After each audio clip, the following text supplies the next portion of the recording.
does that work? Probably some sort of... Sure, okay, well, how about I call you at 7 o'clock? I'd love to get you on. That'd be wonderful. Back again tonight? Your friend from yesterday, did she come back and visit today? The yard boy said she sent you. Just call it. Okay. 30. Yes, I'm writing it She down. works Sure, I'm happy to talk to your folks for the documentary. Absolutely, but just lastly, do your friends that are here, so they have the numbers in case I wrote it down wrong?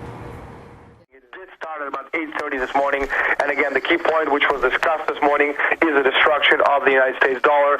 And obviously, the whole thing about what's coming up is, as one Bilderberg said this morning, and I quote, Europe and the United States are now on a collision course with a second Lehman-type mega shock. And the key questions asked this morning, is this worse than 2008? So obviously, for people who are not there at the meeting yet, because they haven't quite arrived due to their personal commitments, are certainly missing on some very interesting information. And if you remember, again, in 2008, just to fill in the people very quickly, it was strictly individual financial institutions that were on the edge of collapse. Today, the entire nations are on the brink. The banking system is on the brink. Spain is on the brink. Every Spanish bank basically is junk quality. And you and others said that they were planning this to take control and offer their Bank of the World. I know Van Rompuy is set to speak, one of the heads of the EU, on having a global bank as the solution to the crisis they created. But my question simply is, are they losing control, or are things going according to plan? Because from some of my sources... It's a very good question. It's a very difficult question to answer. You see, we can talk about whether they're losing control by how much. You see, the whole bailout is a giant trap. Now, under the guise of saving the economy, what they have done is they've transferred huge amounts of debt from the private hands, from the banks and other powerful interests to the government. But because the economies continue to collapse through this entire period, now this debt is absolutely unpayable. There's no way that this debt can ever be paid. So the effect of this is to bankrupt the government. And we can see that in Greece. We're seeing it right now in Spain. I live in Spain. And it's Greek tragedy we're seeing around us. People losing everything that they've ever earned in the last 40, 50 years of hard work. Now, the real purpose of the bailout, of course, is to finish the destruction of the government that this inter-alpha process began. And, of course, inter-alpha came in right after the Bretton Woods Agreement was destroyed in 1971. It's the collection of banks led by some of the biggest banks, such as Banco Santander in Spain, who control about 70% of world's money. And the whole point, again, as you can see it in Europe, for example, all the negotiations trying to save the debt, and that, again, some of the things they will be talking about over the next day and a half or so. And one nation after another is falling to corporatist dictatorship. And that's the real issue here, Alex. You're watching the nations of the world being destroyed and being replaced by fascist dictatorship, something that you've often talked about over the past few years, using the same terminology I'm using right now. And again, I'm quoting. Sure, they're putting the technocrats in. Dictatorship, an international, global, fascist, or imperial dictatorship. Fascist technocrats. Now, Brzezinski has said that people are waking up and they're scared. Do you agree that that's really what the elite are saying? What do you think the Bilderberg is saying about unprecedented coverage, thanks to your work and so many others' work in Europe and now the U.S., the electronic Berlin Wall falling? What's your take on that, Daniel? You know, on the one hand, it's great that we're getting so much attention, especially with people such as yourself in the States working the net, working the crowds.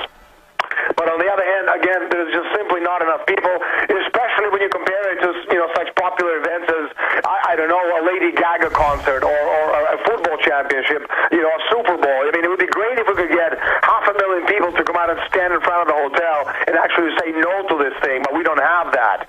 I don't know how many thousands of activists. Well, they beat up protesters they beat up protesters for 30 years to create a chilling effect and intimidate them at G20. I absolutely understand, but again, the price of freedom, someone has to pay it. You're doing it in Europe. I'm in the States. I'm doing it in Europe. There's Jim Tucker. There's a lot of people out there doing what they're supposed to, but unfortunately, again, sure. I really wish that there were more of us doing out there, more people coming out, because, again... I agree with you. Daniel Estulin, what else is... Daniel, give us your website. Tell us the latest stuff you're working on.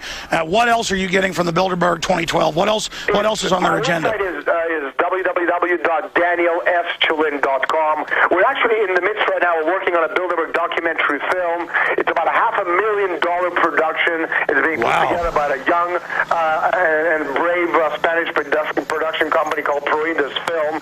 You know, if you remember way back when, we had a Hollywood deal with Halcyon Group who put out Terminator Salvation. They felt that they wanted nothing to do with the Bilderberg film whatsoever due to the outside pressure. You know, my book, when it was first released in Spain, we had a report from the key law firm in Spain. Basically, they said 90% of the book is... And by the way, Daniel, you're not just saying that. I looked into the Halcyon court cases where the outside Bilderberg-connected group came in and imploded it, even though it was profitable, Terminator Salvation, and took it over just so... Think how much money they made from the Terminator Salvation. They went under because they simply didn't want this film to be made. It was a $120 million Hollywood mega production of Bilderberg movie. Now we have this production company in Spain who put out $500,000 to actually make this film out of their own private funds. This documentary is being made as we speak. We have some amazing people. We've got Linda LaRouche. We've got a lot of people from the LaRouche group. We have a lot of people such as Catherine Austin-Fitz, the Sub-Secretary of Housing with the Bush father. We have my publisher, Chris Milligan. We have you as well. So we have a lot of great people for this documentary. As you well know, because you're a documentary maker, this kind of stuff is going to be put out worldwide in English. We're looking at an estimated audience of about 20 million people. Well, I want to have you back on when that happens, but in the time we've got, Daniel, unless you can stay longer than 30, I know you got to go in about 10, 15 minutes. That brings us to the fact that the alternative media is starting to scare the globalists, and they're openly moving towards censorship, calling for internet IDs. Bilderberg wants that. What do they plan to do with free speech? They're getting re-education camps in the U.S. All this stuff's being set up. It seems like they want 30,000 drones over America. It seems like Bilderberg's hitting the panic button, or what's happening?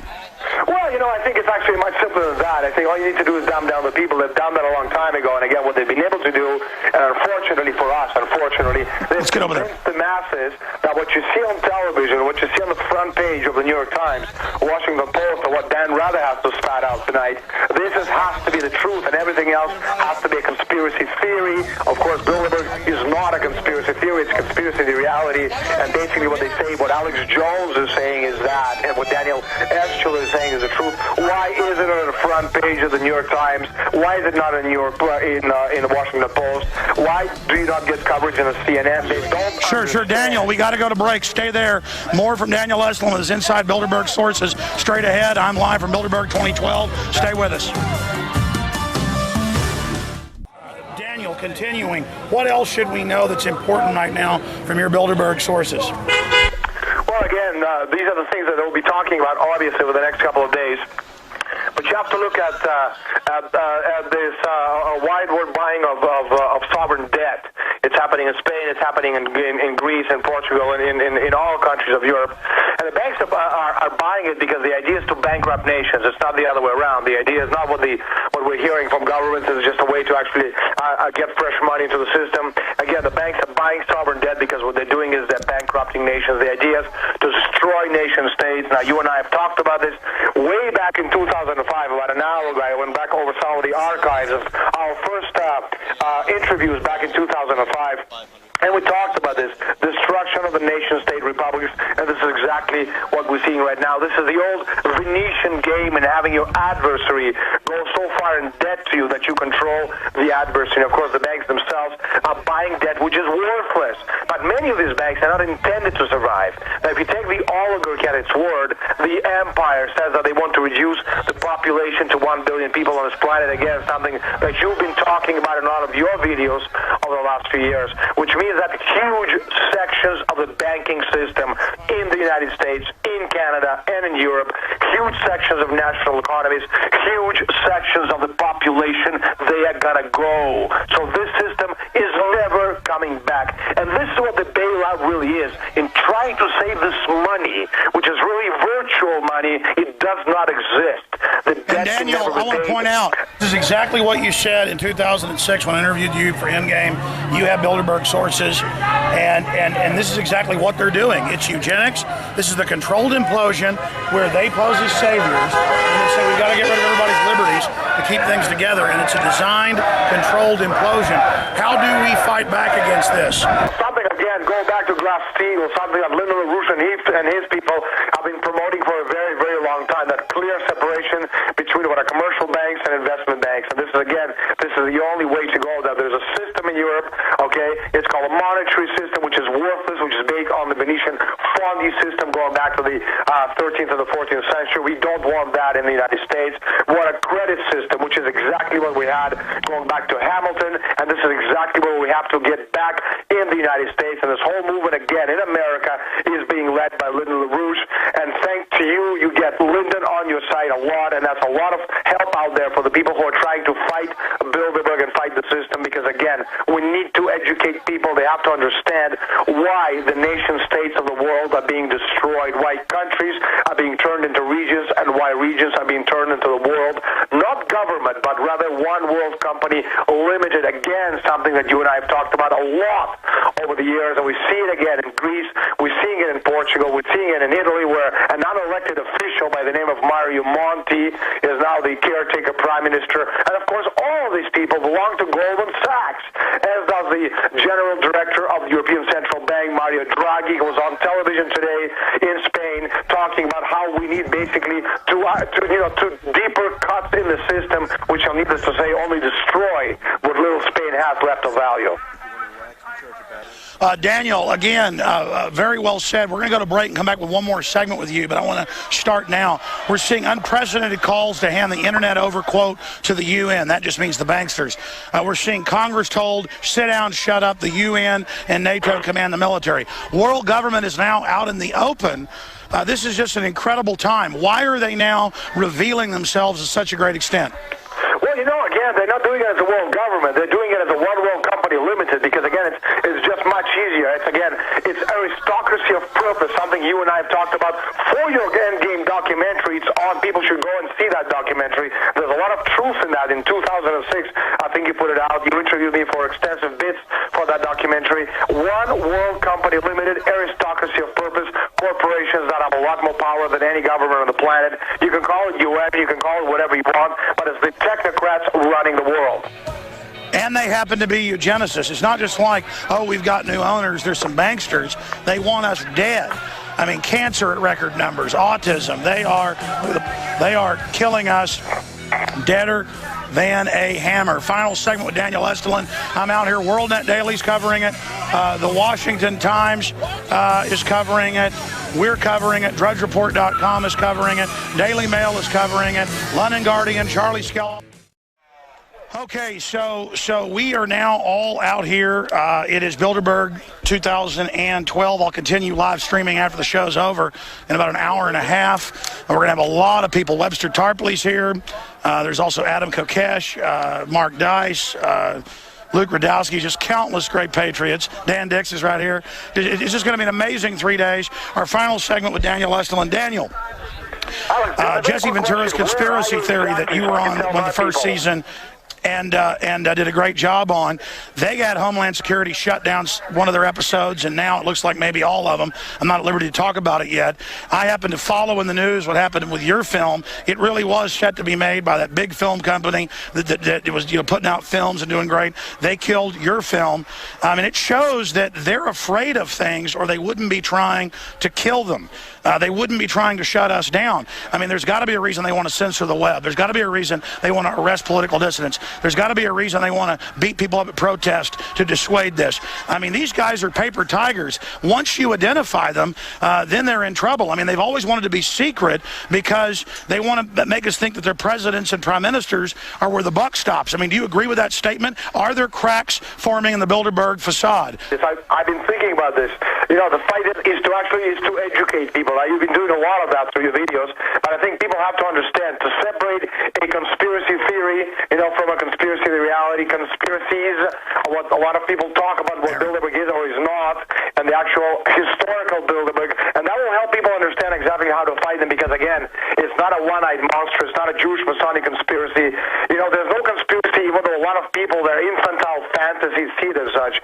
I don't care, no group of people, no matter how powerful they are, sit around the table in a dark room holding hands, staring at a crystal ball, planning the world's future. Again, there are many people who think that Bilderberg is that. It is not that. It's a very important element of the oligarchical structures of the Cold War period. It is a self-perpetuating system, a virtual spider web of interlocked political, economic, financial, and industry interests. And that in itself, Alex, is a pretty significant factor, because what it means, what it meant, was that it was a vehicle through which private financier oligarchical interests were able to impose their policies on what is nominally sovereign governments. And that's what Bilderberg is, and that's the role they play. And if we take it anywhere beyond that, we're getting into the realm of conspiracy theories. And again, our job is to make sure we get as many people on board as we can. And we got to speak to the folks in the gallery, the normal people who have a normal 9-to-5 jobs, and these are the people we want on our side. And they have to understand this isn't some crazy stuff, but this is real. It is based and steeped in history going back about 1,000 years. And Webb Tarpley knows more about this than anybody else, especially when you're talking about the Venetian black nobility. So he can confirm a lot of these things and give you additional information. But again, yeah, that's a good point. That's a good point. Aaron, will you take the live feed over there and go find Webster Tarpley and bring him over here so that when yeah, bring Tarpley over for a live interview when Daniel leaves in about 8-9 minutes. That's a good idea, Daniel Estulin. Daniel Estulin, again, your books out there. Folks, just type in Daniel Estulin, and everybody can find your amazing work out there. In the 5, 6, 7 minutes we've got left with you, I agree with you that it's not one group looking into a crystal ball. Bilderberg is one of the top syndicate, global crime network oligarch systems where these elites grow big governments to get control of populations and wealth, and then they start imploding those governments and directing that power directly into corporate interests. That's why they've got mercenaries on the streets of America, private drones. They're getting everybody used to this right now, getting everybody prepared for this private corporate takeover that has government power on top of it. But there is the occult involved, Bohemian Grove, Skull and Bones. I think that's just because elites throughout history get decadent, get weird, get into strange stuff. And I think that's where you get some of the ideas that, it's one lizard goblin running everything. But what do you say about the weird fetishes of the elite and the propensity of Tony Blair, Francois Mitterrand, so many others to be into the occult? Well, a lot of these people are just plain weirdos. Like, you don't have to be a member of the Bilderberg group to be a weirdo. There's a lot of crazy freaks out there. But it's absolutely true. Now, again, if we go back historically to the beginning of Bilderberg, you can actually, make quite a straight line for about 2,000 years back, going from the Roman Empire to the Byzantine Empire to the old Venetian black nobility, starting about the Fourth Crusade around 1200, 1204. Then you go into the Martinists, the Synarchists, and then into Bilderberg. And between you have the Venetian nobility losing their stronghold in the Adriatic and actually switching places, moving to another country. And that's how the English takeover was, or England became the British Empire when it was taken over through the William of Orange, which was a Venetian operation. And again, Webb Tarpley knows so much about this. He's a wealth of information. I'll definitely get him to talk about this. But there's just one point I want to touch on before we end today's conversation. You said something about the destruction of the population, the destruction of the world economy, the reduction of the population to 1 billion. What people have to understand is when we're talking about, because again, the question is a very logical question. Why would they want to destroy the world economy? Won't Rockefeller and the Rothschilds and all these other freaks, won't they suffer as well? And the answer is no. You see, progress and development is directly proportional to population density, which means that if you have more progress, more development, more money, more wealth, you have more people on the planet. And they have a small planet, such as our planet Earth, with limited natural resources. If you're a Rockefeller, you don't want 100 billion people on the planet because they simply won't have enough food or water. So for Rockefeller and company to live, you and I, the great unwashed, as they call us, as you know, we have to die one way or another. Which is why, again, we see all these phrases such as zero growth, because, again, if you have no growth, no technology, no progress, there's no way you can support a population base of billions of people. And that's why they need to destroy the world's wealth, not because they will suffer, but because at our expense they will survive. And that's something that people have to understand. These are key elements which a lot of people who try to follow the movement and get into this Bilderberg protest or against the Bilderbergers, they don't seem to understand, because these are difficult things to understand, because again, you're stepping into the Daniel, I agree with you. Mirrors. I agree. In the time we have left here, I want to bring Paul Watson in, who's been patiently waiting in the wings. I'm sure you've got some questions for Daniel Estulin, who's proven repeatedly he has big inside contacts very close to Bilderberg. We'll just leave it at that. Paul Watson from England, tied into this international transmission worldwide. What are your questions for Daniel Estulin before he has to go? Yeah, I just wanted to ask Daniel, we see a kind of shift in the makeup of Bilderberg. We've got all these social networking heads now attending the conference, you know, people like Peter Thiel, and of course representatives of Facebook, LinkedIn and social networking corporations like that. Does that represent some kind of shift in the makeup of Bilderberg, in that it's not so much Kissinger, Rockefeller, now it's shifting towards the new guard? Kissinger and Rockefeller is still there, but they're old, and hopefully he'll be dead soon. But the point is that it's still a financial element which controls Bilderberg. But the social elements and the social element of control, this networking, be it cybernetics, whatever you want to call it, transhumanism, these are key elements of future, because again, future is not Rockefeller, future is not Kissinger, future is technology, and how these people who control technology, these giant corporations, and these powerful people who attend these meetings, how through technology they will be able to control us. And there is no better way to do this than through social networking, and we see it again with Facebook, MySpace, and all these other networks out there. And again, we're just guinea pigs in this giant experiment. So yes, a very, very good question, Paul. Well, that's right. The banksters, they're in control through their control of fractional reserve banking. That's the original key to their power, and their technology of political control that came out of the Venetian area, as Daniel was just pointing out. But they're obsessed and think the technocracy, and call themselves technocrats, is going to be the key in the future to fully govern and dominate humanity.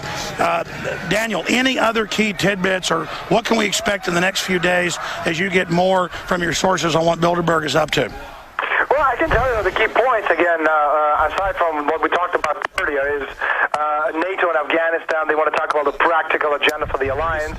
Then obviously Iran and Russia, key subjects on the agenda. They want to talk about the economic and the financial threats to the alliance from these two nations, the consequences of war against terror, that's another one of the key points, the influence of domestic issues on American foreign policy.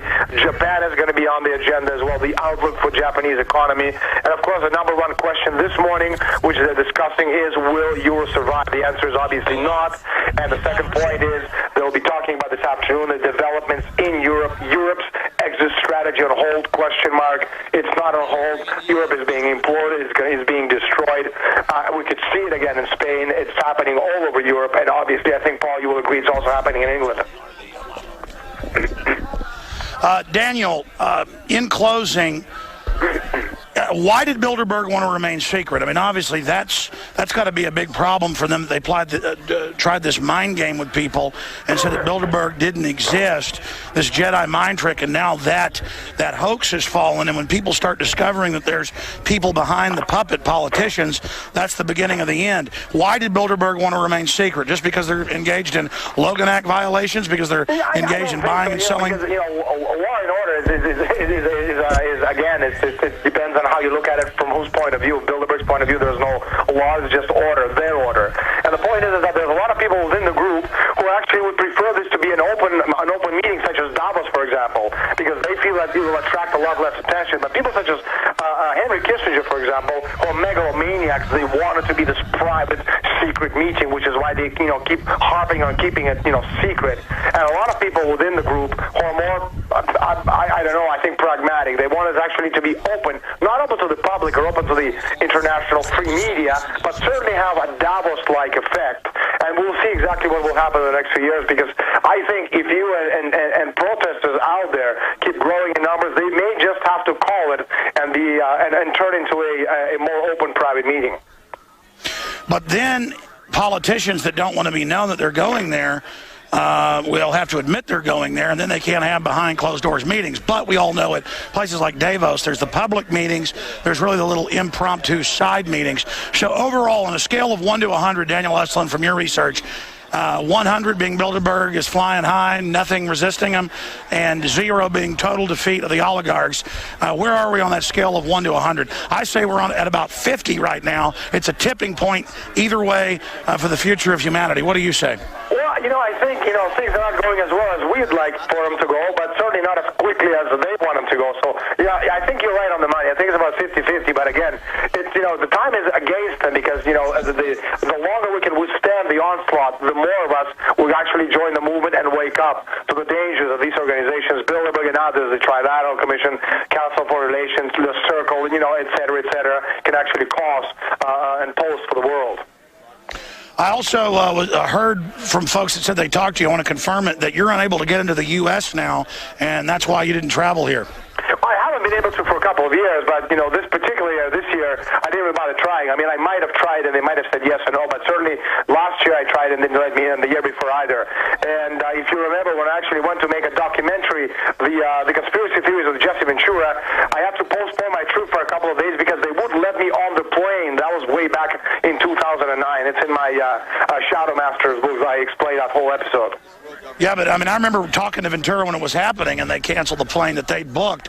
I mean, this is what's happening. They have no fly list, no gun buy list, no judge, no jury. It's this national security state. It's the opposite of national security. It's total insecurity. The security threat is the globalist taking over our nations and destroying it. It's unbelievable. Daniel Estulin, it was great having you on. Maybe I can get you up in a few weeks in the aftermath of Bilderberg. Let me just ask you a quick question. A lot of people asking me right now, where are you exactly in Chantilly, because they want to come and join you.